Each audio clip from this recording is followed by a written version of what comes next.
Dans cette vidéo, donc, je vous présente comment faire des modifications sur un axe en plan, ou bien les modifications possibles qu'on peut le faire sur un axe en plan. Alors, je vais créer donc un axe quelconque, par exemple de cette façon-là.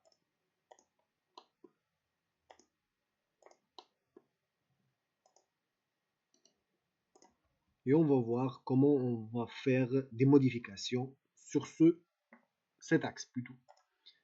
Ici, à partir d'un objet. Oui, par ce sens. Ok, je vais valider tout ça. Tata. Je vais décrocher ça. Décocher plutôt. Et je vais décocher les faces. Maintenant, je vais garder sans faire des normes de conception. Et on va voir à partir des normes de conception. Ok, elle a été bien présentée, mais bien sûr, c'est pas un axe en plan, donc qu'il est clair et bien étudié. Parce qu'on a ici un point critique, ici aussi, et celle-là. Comment on va présenter un axe bien présentable et qu'on peut le présenter dans un projet professionnel? Alors, on sélectionne l'axe et on va cliquer sur éditeur de géométrie. Cette fenêtre s'affiche. Donc, cette fenêtre concerne l'outil de création de l'axe. Comment on va créer l'axe à partir de ces fonctionnalités qui sont présentées ici? Donc, je vais toucher à peu près la plupart de ces éléments-là et on va le voir ensemble. Dans cette fenêtre, donc, il s'affiche comment on peut donc faire notre axe par tangente tangente sans courbure ou bien tangente tangente avec courbure, par exemple. Et ici, on trouve les paramètres qui concernent les courbes et les clotoïdes. On va voir. Donc, le logiciel par défaut mentionne les clotoïdes intérieurs et les clotoïdes extérieurs par 41 mètres et le rayonnement c'est 220. Et la valeur A qui concerne les clotoïdes 30-30, c'est par défaut. Et ces éléments-là, on peut le calculer, bien sûr, les calculer d'après des formules qui sont qui déterminent plutôt les valeurs du A et la valeur des clotoïdes et des courbures qui sont liées par les qui sont liées par les, si je ne trompe pas, par un tableau et selon la norme. Par exemple, je vous présente, attendez, comme vous voyez ici, non, c'est pas ça, celle-là. Comme vous voyez ici, donc, la norme, donc, elle est récapitulée dans ce tableau qui correspond à des règles fondamentaux et des paramètres fondamentaux des projets routiers en tracé en plan et profil en long. Comment on peut présenter donc les rayons et les clotoïdes, les rayons minimales et les rayons maximales, les dévers, etc., d'après une vitesse de référence. Et bien sûr, selon le type du chaussée qu'on a. Bien sûr, on revient pour déterminer la longueur des clotoïdes. Donc, ça dépend bien sûr le profil en travers ou bien le type de notre chaussée. On peut déterminer la longueur des clotoïdes et après, on peut déterminer la valeur du clotoïde A, qui est la racine de rayon fois longueur du clotoïde. On revient maintenant. Donc, bien sûr, le type ici, ça diffère de vos besoins, mais généralement, les clotoïdes sont les meilleurs puisqu'ils ils donnent une belle présentation. Donc, si on va plutôt créer directement un axe, on doit choisir ces éléments-là. Si on a déjà un axe et qu'on voulait le modifier, on passe directement à ces éléments-là et ces outils. Excusez-moi.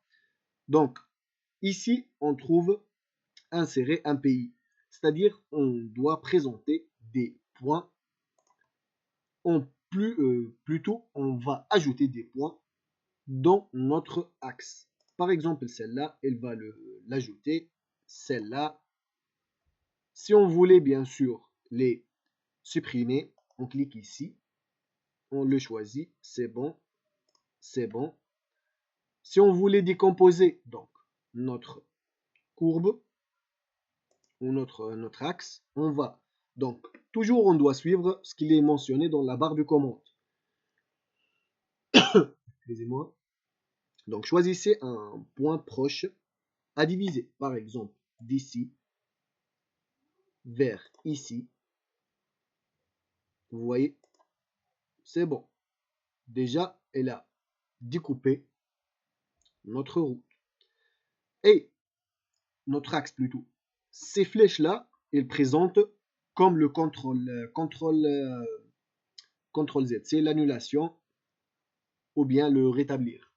C'est-à-dire les étapes. Si on veut refaire ce qu'il a déjà fait dans les étapes précédentes, on peut revenir, vous voyez. Ou bien on revient sur l'état final. Alors, maintenant, par exemple, si on voulait ajouter des lignes de différents types, vous allez les trouver dans cette barre-là. Par exemple, on va choisir droite fixe, c'est-à-dire entre deux points. C'est-à-dire qu'on doit faire un point et la suivante. Clic de droite et il va nous créer un axe. Mais bien sûr, l'axe elle n'est pas joint par rapport à celle-là, mais en réalité, il est lié puisque elle est dans un même groupe.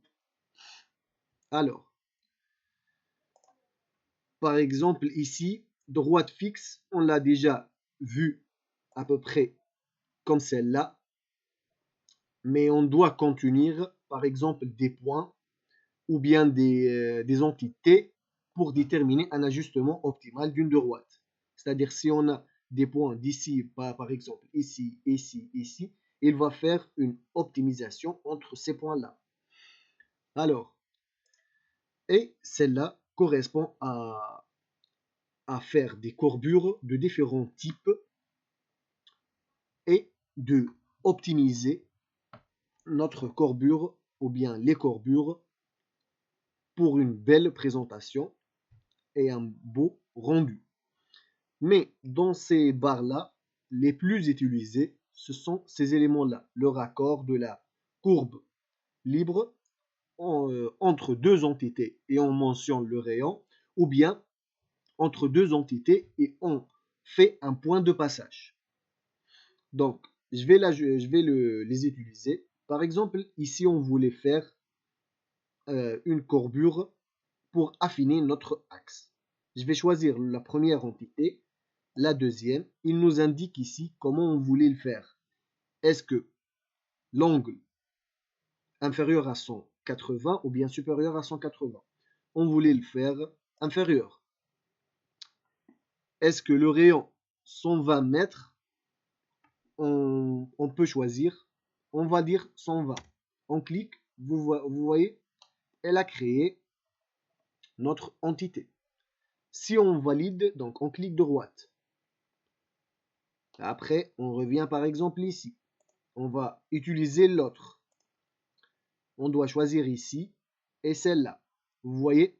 Et on peut maintenant donc choisir l'angle ou bien le rayon manuellement. Par exemple, je voulais le faire de cette façon-là. Clic droite. Vous voyez? Ces parties-là, donc bien sûr, concernent les clotoïdes.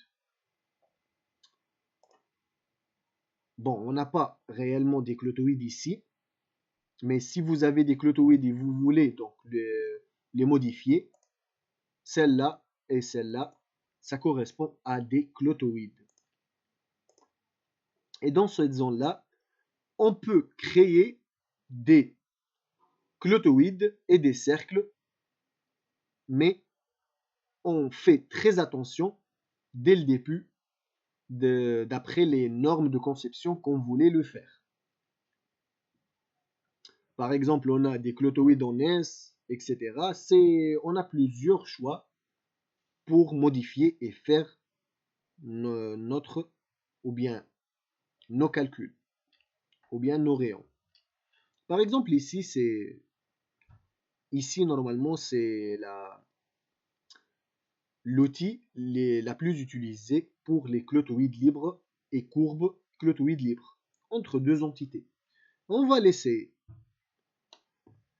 Par exemple, ici, la première entité, la deuxième, on voulait faire inférieur à 100. Le rayon, c'est 120. Et maintenant, on doit choisir la longueur du clotoïde. Ici, dès le départ, j'ai dit qu'on devra le calculer pour avoir une présentation et des vrais, chiffres. Maintenant, je vais essayer, par exemple, de garder les mêmes entités, les mêmes chiffres. 41, vous voyez, elle a déjà créé et donné une solution d'après ce qu'il est déjà présenté dans ce que déjà mentionné dans la barre. Si on ne voulait pas, donc on peut changer bien sûr. Mais si il ne change pas ici, c'est-à-dire qu'il n'a pas trouvé une solution optimale à votre choix. Si on voulait, bien sûr, on valide. Bon, j'ai mis échappe. On revient. Comment créer donc des clotoïdes et cercles clotoïdes? Ce qui est le cas le plus utilisé dans les routes. C'est clotoïde, cercle clotoïde. On doit choisir la première entité et après la deuxième. On définit bien sûr notre angle de solution. Dès le début, je vais utiliser inférieur à 180. Je vais donc choisir notre rayon d'après la norme qu'on l'étudie. Par exemple, dans notre cas, c'est 120. Je vais valider.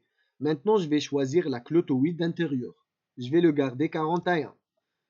Elle a déjà donné une présentation, une solution. Pour confirmer cette solution, on doit passer, bien sûr, au clotoïde extérieur. Je vais cliquer à l'extérieur ou bien dans le côté qu'on voulait présenter notre courbure et je vais indiquer le second point, par exemple ici, pour présenter notre courbure. Et on clique droite pour valider la tâche. On a touché tous ces éléments-là à peu près. Je vais juste voir celle-là. Comme vous voyez, convertir une ligne ou un arc en AutoCAD. C'est-à-dire si on a, par exemple, une polyligne présentée de cette façon-là, je vais le convertir en un axe. Bon, il a indiqué ligne ou bien arc. Donc on doit mettre ligne. Vous voyez, elle a déjà fait un axe. Et comme vous voyez, donc, si on sélectionne l'axe, cette rubrique s'affiche. On va le découvrir ensemble, mais juste on va le terminer ici. Alors, ici, ça présente d'inverser la direction de la sous-entité. Par exemple, on voulait changer la direction de ce flèche-là. On clique sur cet outil. Ici, on voulait supprimer par exemple une sous-entité, c'est-à-dire un tronçon. On clique ici. Par exemple, on voulait éliminer ça. Vous voyez, clic droite et on a éliminé tout ça. Je vais juste faire annuler. Comme ça. Et ces éléments-là présentent donc, c'est-à-dire l'éditeur de sous-entité, c'est-à-dire une propriété qui correspond à notre axe. Par exemple, je vais ouvrir le paramètre de présentation de l'axe, comme vous voyez. Maintenant, il est blanc parce qu'on n'a pas on n'a pas on n'a pas sélectionné une entité. Donc, comment on sélectionne une entité? On clique ici, choisir une sous-entité, et on choisit par exemple cette ligne. Et vous voyez, elle a présenté donc combien de numéros qui contient, et c'est quoi le type, c'est une ligne, les contraintes, les directions, les points de passage, tous les coordonnées qu'on peut l'extraire d'après cet axe. On voulait par exemple voir cet axe. Attendez, cette courbure-là. Par exemple, on sélectionne ça. Vous voyez, elle a présenté donc nos courbures et tout ça. Si on est dans les normes de conception, on va trouver par exemple des avertissements si on a dépassé les rayonnements et tout ça. Il va nous indiquer par exemple on a un rayon de tel nombre qu'il est inférieur à la rayonnement minimal de la norme que vous avez choisie. Et d'après celle-là, on peut détecter, bien sûr, on peut détecter d'autres méthodes d'après des triangles, des points d'exclamation, d'après l'accent plan. Et on termine par vue de la grille de l'axe, par exemple ici, il va nous présenter toutes les types qui sont utilisés dans notre axe, si on n'a pas choisi bien sûr un type ou bien une entité de notre axe. Il va nous présenter tous les descriptifs ou bien tous les coordonnées de cet axe. Par exemple, il est composé de 7 à peu près, 7 tranches, des lignes, des courbes, des clotoïdes, etc. Combien le A, combien de l'autre côté, le A extérieur, A intérieur, la direction, les numéros, les contraintes, comment on l'a traité, le départ, l'abscisse curviligne, etc., etc. Tous les coordonnées nécessaires, comme vous voyez. Alors, maintenant, je vais juste vous donner un coup d'œil rapidement sur l'éditeur de normes de conception. Si la barre, donc, si l'outil de création qu'il a disparu et qu'on voulait bien sûr le représenter, on va juste sélectionner l'axe, ou bien si on connaît bien sûr l'appellation de notre axe, on passe ici et on ouvre l'alignement, on clique de droite, on le sélectionne et cet ruban s'affiche. On clique sur l'éditeur de géométrie et cette barre revenir à son état. Alors, on va juste voir l'éditeur de normes de conception. Ici, comme vous voyez, on n'a pas du règlement, comme on l'a dit déjà. On peut l'ajouter. On peut créer même une norme. Ici, on a 3 dossiers qui correspondent à l'unité qu'on le travaille avec, les axes et les normes des axes, les lignes de profil en long. Les unités, ça correspond en métrique, les longueurs sont en mètres, les aires mètres carrés, cubiques, les vitesses kilomètres par heure. Les axes, ça correspond bien sûr à 3 fameux normes qui sont les tableaux de rayon minimal, la méthode de transition de dévers. On a deux types qui correspondent à la linéaire des clotoïdes, la progression des clotoïdes, ou bien une chaussée unique, c'est-à-dire pleine, et le table de dévers, comment ou bien de quelle norme on travaille. Par exemple, on revient ici, on va faire juste une visualisation rapide. Par exemple, les rayons minimales de différents normes. Par exemple, l'ARP R60. On connaît bien sûr par une vitesse de référence qui correspond à 60 km par heure, on a un rayonnement minimal qui correspond à 120. 80, 240 et ainsi de suite. Et pour la méthode cyclotoïde, les normes qui sont présentées ici et les formules correspondantes. Et les tables, par exemple, table de Devers, ici il va nous présenter tous les rayonnements et les Devers correspondent à ces rayonnements. Par exemple ici, vous voyez, 120 correspond à un Devers de 7%, 130, 6,5, et ainsi de suite, jusqu'à arriver à rayonnement 600. Et à ce stade-là, on ne peut pas parler sur un clotoïde ou bien un rayonnement parce qu'il se rapproche vers un alignement, quoi. Alors, et pour les lignes de profil en long, il correspond à un table de valeur K minimale. Donc maintenant, juste, on va faire un axe, par exemple, avec la norme RARP, route 60 et ces éléments-là. Je vais fixer donc 60 km/h et tout ça ici, et je vais travailler avec ces éléments-là, puisqu'ils correspondent à notre norme. Je vais choisir par exemple 100.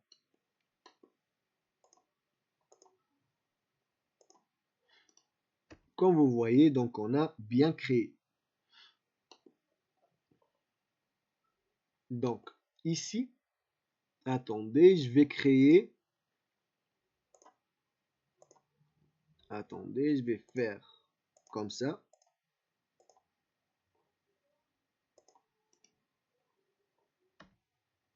Bon, j'ai voulu de faire une erreur, mais normalement ça passe.